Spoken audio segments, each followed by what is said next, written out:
Bonjour Dorothée Rouzet. Bonjour. Bienvenue, chef économiste de la Direction Générale du Trésor. Jean-Marc Daniel, bonjour. Bonjour. Professeur à l'ESCP, vous avez publié les nouvelles leçons d'histoire économique, dette, inflation, transition énergétique, travail chez Odile Jacob. Et pour la dernière, au Théâtre de Poche, ce soir, Absolument. de la causerie sur économique, à quoi faut-il s'attendre? Et c'est complet. Et c'est complet. Alors les gens qui ont envie de venir peuvent essayer d'aller sur le site pour voir s'il y a des gens qui se désistent au dernier moment, mais pour l'instant c'est complet. Vous avez fait carton plein chaque fois. Ça a été complet tous les soirs, sauf le lundi de Pentecôte. Ah ben je croyais qu'il était plus férié le lundi de Pentecôte. Mais moi aussi. Voilà. Mais moi aussi. Les gens travaillaient ce jour-là. Voilà. Il y avait tellement de gens. Ils n'ont pas pu venir au théâtre. Voilà. Oui, mais d'ailleurs, il y a une forme de confirmation. Vous savez, on ne peut pas faire une taxe carbone, une taxe sur l'essence, augmenter le prix de l'essence, parce que les gens utilisent leur voiture exclusivement pour aller travailler. Et donc, on s'est aperçu qu'à l'Ascension et à Pentecôte, notamment lundi de Pentecôte, c'est les jours où il y a eu le plus d'embouteillages autour de Paris. Donc, les gens travaillent essentiellement pour l'Ascension et pour le lundi de Pentecôte. C'est comme les arrêts de travail qui tombent bizarrement les vendredis et les lundis de manière Exactement, massive. les gens sont malades bizarrement à ce moment-là. Et avec nous, Xavier Tabot. Bonjour Xavier. Bonjour Nicolas. Directeur principal de l'OFCE. Avant de revenir sur le fond de l'histoire, cet écart entre les taux d'intérêt, bon, on avait déjà eu des écarts qui avaient un peu marqué les esprits. Vous comprenez qu'Éric Lombard, Jean-Marc Daniel, disent lui-même, il a dit quoi Éric Lombard? Il a dit, on emprunte plus cher que l'Italie, on consacre 60 milliards au remboursement de la dette, c'est plus que le budget de la défense, dans 3 ans ce sera 100 milliards, et on a le record, enfin on est largement, on est 10 points au-dessus de la moyenne en termes de dépenses par rapport à l'Union. Vous allez publiquement devant un endroit où vous savez que vous serez très écouté pour appuyer sur tous les points qui font mal vous concernant. C'est étonnant. Oui, c'est à la fois surprenant, mais d'un autre côté, c'est un peu une stratégie de communication de la part du ministre de l'économie. Bah oui. Il est pas, il y a un premier ministre au-dessus qui est là pour essayer de faire, de mettre un peu de liant dans tout ça. Là, il est là pour être le méchant, pour être le personnage qui dit, écoutez, ça ne va pas, il va falloir faire des efforts, regardez. Et en plus, c'est toujours pareil, le symbole de l'Italie, c'est-à-dire l'Italie qu'on a présenté régulièrement comme le mauvais élève de l'Europe, comme l'archétype du Club Med. C'est l'Italie maintenant est plus performante que nous. Et alors, ça reste la communication, mais si on regarde sur le fond, il y a des choses assez inquiétantes quand on se compare à l'Italie. Non seulement il y a les évolutions des taux d'intérêt, mais il y a aussi le fait que l'Italie dégage maintenant des excédents extérieurs, alors que nous, on continue à être en déficit. On a été juste à l'équilibre l'année dernière grâce aux Jeux Olympiques. Mais là, la dernière statistique de la Banque de France montre que sur le mois d'avril, rien que sur le mois, on a eu 4 milliards de déficit dans notre balance des paiements courants. Or, l'Italie dégage des excédents. Donc, c'est aussi une façon de dire aux Français, il va falloir se ressaisir, réveillez-vous. La situation est beaucoup plus grave que ce que vous ne pensez. Il a clairement dit, Éric Lombard, que les entreprises pouvaient dormir tranquilles. Il n'y avait absolument aucune perspective de hausse d'impôts sur les entreprises et que la surtaxe d'impôts sur les sociétés ne serait pas reconduite en 2026. Celle qui a pris 8 milliards d'euros aux multinationales françaises. Oui, c'est le côté un peu, là aussi, de notre classe politique, le côté caméléon, c'est-à-dire partout où ils sont, ils s'adaptent à l'ambiance générale. Donc, ils sont en face d'entreprises, disent, rassurez-vous, nous ne toucherons pas aux entreprises. Devant la presse, quand ils sont devant des journalistes, ils disent, rassurez-vous, les ménages ne seront pas touchés. Ah ben les ménages. Il y a un moment où il va falloir quand même dire, quand on fait un discours alarmiste, il va falloir en tirer les conséquences. Il ne s'agit pas uniquement de dire ça va mal. Il faut aussi dire de temps en temps nous avons les remèdes. On a les remèdes. On va parler de l'année blanche tout à l'heure, puisque c'est l'un des thèmes d'orientation budgétaire 2026 qui commence à devenir assez épais et assez crédible. C'est inquiétant, Dorothée Rouzet, l'écart minime entre le 5 ans italien et le 5 ans français. C'est un peu la conjonction de facteurs inquiétants et facteurs moins inquiétants. C'est-à-dire que si on regarde l'évolution... alors en général, on regarde plutôt le spread à 10 ans, où l'Italie est toujours au-dessus de la France, mais à 15-20 points de base sur la semaine dernière, alors que c'était 70 il y a un an. Qu'est-ce qui s'est passé? Il y a des choses qui ne sont pas très inquiétantes, c'est-à-dire que l'Italie va mieux. Et tant mieux pour l'Italie si elle va mieux. Enfin, une grosse partie de la réduction de cet écart, c'est que la perception de l'Italie par les marchés, elle s'est améliorée. Pourquoi? Parce que il y a eu un rebond économique assez fort en Italie post-Covid, alors qui a été facilité par les fonds européens, évidemment. Quand même, oui, ils ont bénéficié de plusieurs centaines de milliards d'euros. Qui du coup est là, parce que l'Italie baisse son déficit. C'était plus de 7% en 2023, c'était 3,4 l'année dernière. Alors une partie parce qu'ils ont réduit le super bonus, qui était cette espèce d'énorme crédit d'impôt sur la rénovation qui a coûté en dizaines de milliards, mais ce qui fait qu'ils seront probablement à moins de 3% l'année prochaine. Ils dégagent un excédent primaire sur leur budget, c'est le seul pays du G7 qui le fait. Et puis, ils ont plus de stabilité politique qu'ils n'en ont eu auparavant, avec Mélanie, finalement, un gouvernement d'une longévité qui, dans les standards italiens, est plus... Donc ça, à la limite, tant mieux pour l'Italie.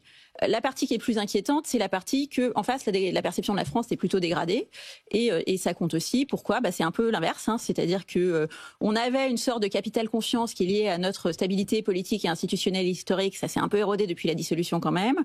Et puis il y a les déficits structurels, structurellement élevés, qui ne baissent que lentement. Et donc en miroir, forcément, la France est un peu moins attractive.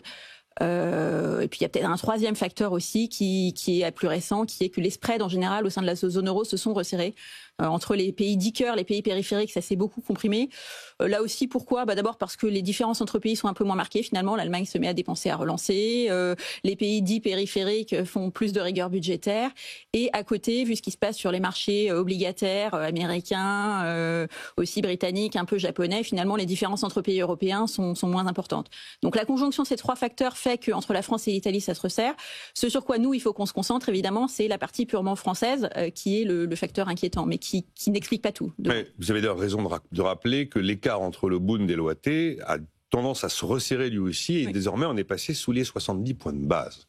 Vous voulez rajouter quelque chose, Xavier Tabou ? Je vais à la question suivante, qui est est-ce qu'il faut ou pas craindre un coup de bambou des marchés ? Je ne sais plus quel patron nous a dit ça. Non, là j'ai pas le nom de celui qui a déclaré ça, mais c'est l'un des chefs d'entreprise présents à Aix. Est-ce que le sujet doit nous inquiéter ? Non, certains considèrent que l'accident de crédit, c'est le seul élément qui fera on passera à l'acte. Alors d'abord, non, je ne pense pas qu'il faille s'inquiéter, et je rejoins complètement Dorothée sur ces points. Le fait que l'Italie aille mieux est une très bonne nouvelle. La situation de la France se dégrade pas, donc ce croisement ou ce rapprochement, il est quand même pas inquiétant outre mesure.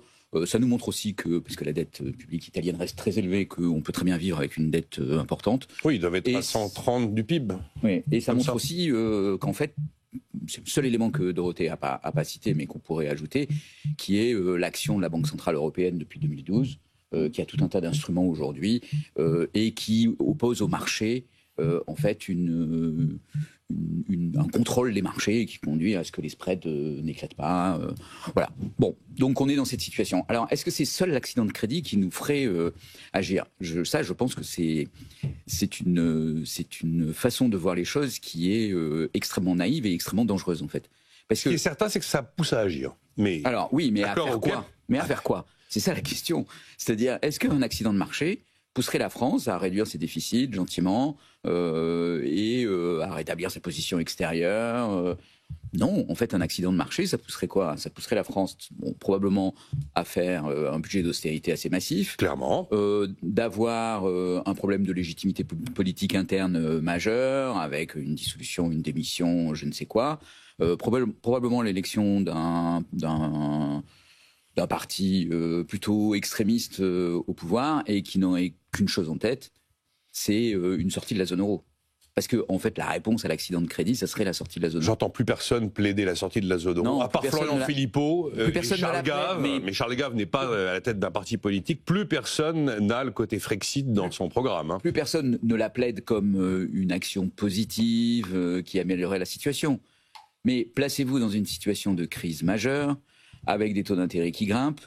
Le fait que la France a aujourd'hui une énorme épargne, oui, qui pourrait venir financer en flux sa dette, donc, et qui pourrait donner comme tentation de vouloir fermer les comptes de capitaux pour assurer un financement de la dette par l'épargne, ce qui aurait des conséquences cataclysmiques sur tout un tas de choses, c'est même pas la peine de l'évoquer, mais en tout cas ça pourrait être une tentation.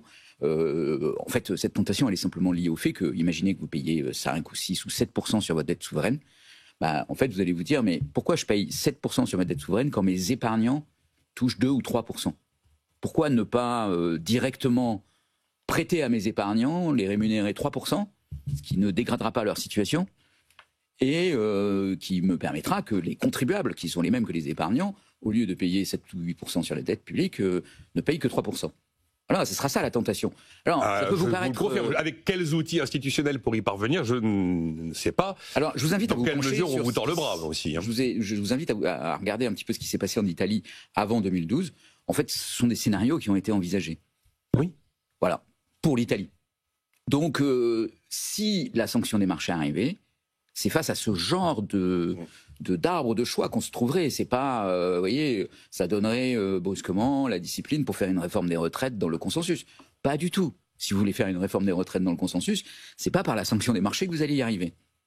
Voilà. Donc, on a des éléments, notamment dans la loi Sapin 2, qui sont pas très publics, mais connus et qui permettent éventuellement, très rapidement, sans décision politique, d'agir s'il y avait besoin.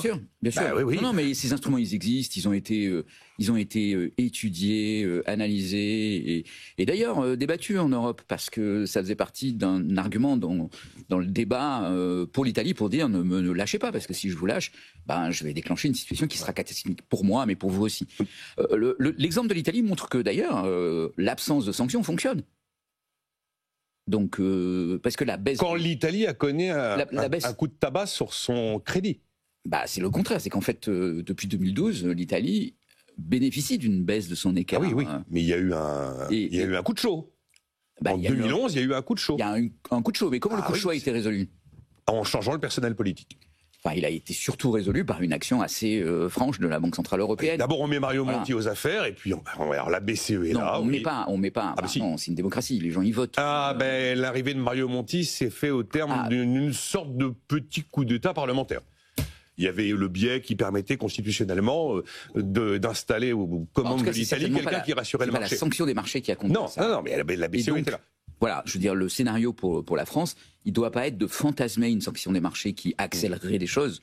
Ça n'accélérera rien du tout, si ce n'est des catastrophes. Il ne faut pas fantasmer une sanction des marchés. Je ne crois absolument pas à l'idée d'un Frexit, même si LFI prenait les affaires, ou alors le Rassemblement national. Alors Jean-Marc, oui, sur éventuellement imaginer une sortie de la zone euro, moi je ne pense pas. Non. Parce que le dernier filet de sécurité s'appelle quand même la BCE. Et puis je sais pas, Dorothée, sur le risque ou pas d'incident de crédit serait plus fort aujourd'hui qu'hier, où on a des fondamentaux qui veulent dire que... Trois remarques par rapport à ce qui vient d'être dit. La première chose, c'est que sur l'idée qu'il y a beaucoup d'épargne, c'est une idée contre laquelle je m'élève régulièrement. Le pays manque d'épargne au sens global, macro. Un pays qui est en déficit de sa balance des paiements courants est un pays qui manque d'épargne. Mais c'est vrai. Un pays qui on a un déficit de la balance courante qui s'est quand même énormément réduit, Jean-Marc. Donc, non, mais l'année dernière, on a eu un léger excédent, mais grâce au JO. Mais globalement, depuis 2002, on est en déficit, et donc on a un avoir extérieur net, c'est-à-dire le bilan comptable de ce que l'on détient et de ce que les étrangers détiennent en France est négatif. Et donc, et en outre, cette épargne, elle est déjà placée, c'est-à-dire elle est pas, c'est pas des billets qui sont dans des bas de laine et qu'on va pouvoir aller chercher en disant vous allez acheter plutôt des bons du Trésor. Il y a 800 milliards sur les comptes courants quand même. Oui. C'est des niveaux jamais vus. Oui, mais il y a des actifs en regard. Il y a des actifs en regard. C'est 800 milliards sur le passif du système bancaire. En regard, il y a des actifs. Et donc, il faudrait réallouer ces actifs. Et je pense que ce n'est pas une poire pour la soif. La deuxième remarque que je ferais, c'est que effectivement, les incidents de crédit et de ça suppose la question qui se pose, c'est est-ce qu'à un moment donné, l'État va être en incapacité de fournir ce qu'il prend comme engagement. Qu'est-ce qu'il prend comme engagement? C'est de fournir des euros. Et donc, les gens qui sont en situation d'incident de crédit, les gens qui ont véritablement un problème au niveau international, ce sont des gens qui ont une dette qui n'est pas dans la monnaie nationale. C'est-à-dire que le FMI, il intervient pour donner des dollars à des gens qui n'ont pas naturellement des dollars parce que leur monnaie nationale, c'est pas le dollar. Bon, donc le FMI, il intervient quand il y a un déficit de la balance des paiements courants récurrent qui fait qu'effectivement, sur les marchés, votre devise est en train de s'effondrer. Là, effectivement, les euros, on les fabrique. Mais non, mais c'est pas le FMI, c'est une image qu'on utilise le FMI. Non, mais c'est pas le FMI qui va... Non, mais je vais au-delà du FMI, c'est l'incident de crédit. C'est-à-dire que concrètement, pour avoir des euros, il suffit d'aller à la Banque centrale. Donc le véritable enjeu, c'est pas un problème d'incident de crédit. Il n'y aura pas d'incident de crédit. Parce que, encore une fois, c'est ce que disait Xavier, c'est-à-dire qu'on n'est pas dans une situation où on va nous sortir de la zone euro. C'est-à-dire qu'on va pas quitter la zone euro et personne nous sortira de la zone euro. Regardez, quand Tsipras est arrivé pour négocier il y a 10 ans, tout le monde était persuadé qu'il allait être foutu dehors. D'autant plus que son peuple lui avait dit il faut partir. Mais bien sûr. Mais il y avait la musique personne ne l'a sorti. Et donc il est resté. Et la Grèce, finalement, ça n'est sorti. Donc il n'y aura pas d'incident de crédit. Donc je pense que l'idée que ça puisse être un incident de crédit est une idée totalement absurde, voire inepte. La troisième remarque que je ferai, c'est que en revanche, effectivement, les conditions dans lesquelles la Banque centrale intervient sont des conditions qui sont de nature relativement politique. C'est-à-dire, vous parliez de Mario Monti, je précise quand même que dans ce qui s'est passé est démocratique en Italie, mais Berlusconi avait reçu une lettre de la BCE lui demandant de faire un certain nombre de réformes, qu'a reçu d'ailleurs aussi la France. Donc on a eu une espèce de répartition des pouvoirs qui s'est réorganisée entre le Premier ministre François Fillon et le président de la République à l'époque, qui était Nicolas Sarkozy. Mais en Italie, c'est Berlusconi qui, après avoir consulté la classe politique, est allé voir le président de la République et lui a dit, il s'appelait Napolitano, le président de la République, lui a dit, pendant 1 an, on se retire. Pendant 1 an, vous nommez quelqu'un pour remettre de l'ordre, qui était Mario Monti. Et donc je pense que le véritable enjeu, c'est est-ce que dans la situation actuelle de la France, on est capable de trouver Mario Monti. Et voilà, est-ce que la classe politique, le sujet est François Bayrou. Alors pour l'instant, on a trouvé François Bayrou plutôt que Mario Monti. On va en reparler tout à l'heure. Les téléspectateurs de faire la comparaison quand même. Dorothée, est-ce que vous partagez pour clore le sujet le message global qui ressort de ce que nous disent Jean-Marc Daniel et Xavier Timbaud? Arrêtons de fantasmer l'incident de crédit. L'incident de crédit probablement n'interviendra pas. La BCE dispose d'instruments pour éviter qu'il y ait une perte de confiance autour d'un pays membre de la zone euro. Et donc à ce niveau-là, c'est une perspective c'est pas la peine de la brandir comme un chiffon rouge. Oui, moi je suis assez d'accord. Enfin, je pense qu'on aime se faire peur. Ça fait de l'audience de jouer les Cassandres en disant c'est au bord du défaut de paiement. C'est pas du tout le cas et on n'a aucune indication dans ce sens-là. Ce qui nous menace, c'est pas la mort subite, c'est l'antagonie. C'est-à-dire ce qui nous menace, c'est plutôt la hausse des taux d'intérêt petit à petit qui mange nos marges de manœuvre pour faire autre chose, pour faire face à une prochaine crise, pour financer nos priorités, etc. On parlait de si l'Italie et la France deviennent plus des substitut aux yeux des marchés, oui, ça nous coûtera un peu plus cher de financer notre dette parce qu'on sera en concurrence avec l'Italie, là où on était sur un segment un peu différent. Donc ce qui nous menace pour moi, c'est plutôt ça. C'est si on réduit pas suffisamment les déficits et qu'on a la charge de la dette qui augmente doucement, c'est pas qu'on pourra pas la payer. C'est que ça fera qu'on ne pourra pas payer d'autres choses, on ne pourra pas financer d'autres choses. C'est exactement ce qui est en train de se passer, Dorothée. Et c'est plutôt ça, pour moi, c'est plutôt la poursuite de ce mouvement. Après, sur les sujets, faut-il faire financer le déficit plus par les épargnants français, etc. Alors, il y a la version, est-ce qu'on pourrait les contraindre en cas de crise? Moi, j'y crois pas. Mais parfois, on entend aussi le débat au fond, nous avons de l'épargne privée. Ne devrait-on pas faire financer plus par nos épargnants privés la dette française? Alors là, il y a deux sujets. D'abord, cette épargne, oui, il y en a qui sont sur les comptes en banque, mais c'est parce que les gens qui les mettent sur les comptes en banque ne veulent pas la mettre sur quelque chose de moins liquide.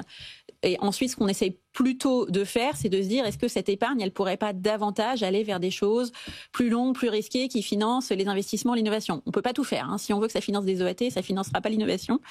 Et par ailleurs, en fait, c'est plutôt un atout pour la France d'avoir des investisseurs assez diversifiés géographiquement, qui viennent d'autres pays européens, qui viennent d'Asie, qui viennent d'Amérique. Ça fait que quand on a un ralentissement dans une certaine partie du monde et qu'on a besoin de placer notre dette, il y en a d'autres qui sont plus. Voilà. Donc, si on dépendait que des épargnants français, je pense que l'agence France Trésor dormirait moins tranquille, en fait, sur la stabilité de sa base d'investisseurs. D'accord avec tout ça. On avance. Non, mais sans compter qu'on a aussi besoin des investisseurs étrangers, pas simplement pour la dette publique, mais aussi pour le reste de l'économie. Je suis d'accord, mais quand on a 53% de sa dette exposée à l'extérieur, c'est beaucoup. C'est beaucoup par rapport à d'autres pays. La dette américaine. Non, Nicolas, ce chiffre, vous le comparez avec celui des États-Unis.